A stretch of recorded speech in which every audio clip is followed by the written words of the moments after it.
ప్రతి నెల పెన్షన్ల పంపిణీ. చంద్రబాబు నాయుడు గారు పబ్లిక్ మీటింగులు పెట్టి ప్రతి నెల పచ్చి అబద్ధాలు చెప్తూ ప్రతి మీటింగుకు ఒక 25,000 పెన్షన్లు కట్ చేస్తున్నారు. 2024 ఎన్నికల నాటికి రాష్ట్రంలో ఉన్న పెన్షన్ల సంఖ్య, అంటే వైఎస్ఆర్సీపీ ప్రభుత్వ హయాంలో మార్చి 16న ఎన్నికల కోడ్ వచ్చింది. నేను అందుకనే మార్చికి సంబంధించిన డేటా చూపిస్తా ఉన్నాను. ఎన్నికల కోడ్ వచ్చిన తర్వాత వాళ్ళ చేతుల్లోకి వెళ్ళిపోయింది కాబట్టి మార్చ్ నాటి డేటా చూపిస్తా ఉన్నాను. వైఎస్ఆర్సీపీ చివరి నెల 66,34,372 పెన్షన్లు పంపిణీ చేస్తాం.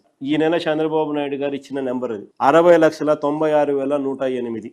అంటే ఏకంగా 5,38,634 పెన్షన్లు కత్తిరించినట్టు ఇప్పటికి. ఈ ఫిబ్రవరి నెలలో ఈ 60,96,108 పెన్షన్లు ఏదైతే ఇచ్చినాడు ఫిబ్రవరి నెలలో, దీనికి ఇచ్చిన సొమ్ము 2,632 కోట్లు. ఇంటూ 12 నెలలు వేసుకుంటే ఏడాదికి 31,554 కోట్లు బడ్జెట్ డాక్యుమెంట్లో పెన్షన్ల కోసం అని చెప్పి. బడ్జెట్ డాక్యుమెంట్, ఈ సంవత్సరానికి సంబంధించిన బడ్జెట్ డాక్యుమెంట్లో పెన్షన్ల పంపిణీకి ఎంత పెట్టాడో తెలుసా?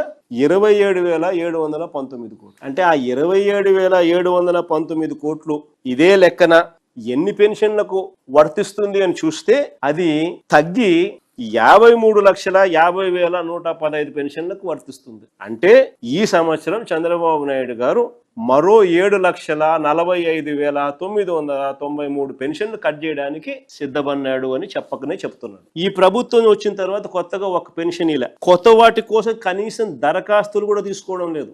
ప్రభుత్వం వద్ద ఇప్పటికే 2.5 లక్షల దరఖాస్తులు పెండింగ్. గతంలో ప్రతి 6 నెలలకు ఒకసారి, ప్రతి ఏటా జూన్లోను, ప్రతి ఏటా మరోసారి, ప్రతి ఏటా డిసెంబర్లోను, ప్రతి 6 నెలలకు ఒకసారి అప్డేట్ చేసేవాళ్ళం. అప్లికేషన్స్ తీసుకుని వెరిఫై చేసి ఇమ్మీడియట్లీ శాంక్షన్ చేసేవాళ్ళం. ఎవ్రీ 6 months, ప్రతి 6 నెలలకు ఒకసారి. దిగిపోయే నాటికి 39 లక్షల పెన్షన్లు ఉంటే మా ప్రభుత్వం దిగిపోయే నాటికి, ఎలక్షన్ వచ్చే నాటికి 66 లక్షల పెన్షన్లకు పెరిగాం. అదే చంద్రబాబు నాయుడు గారి హయాంలో వచ్చిన 2 ఏళ్లకే 66 కాస్త 60 లక్షల పెన్షన్లకు తగ్గాయి.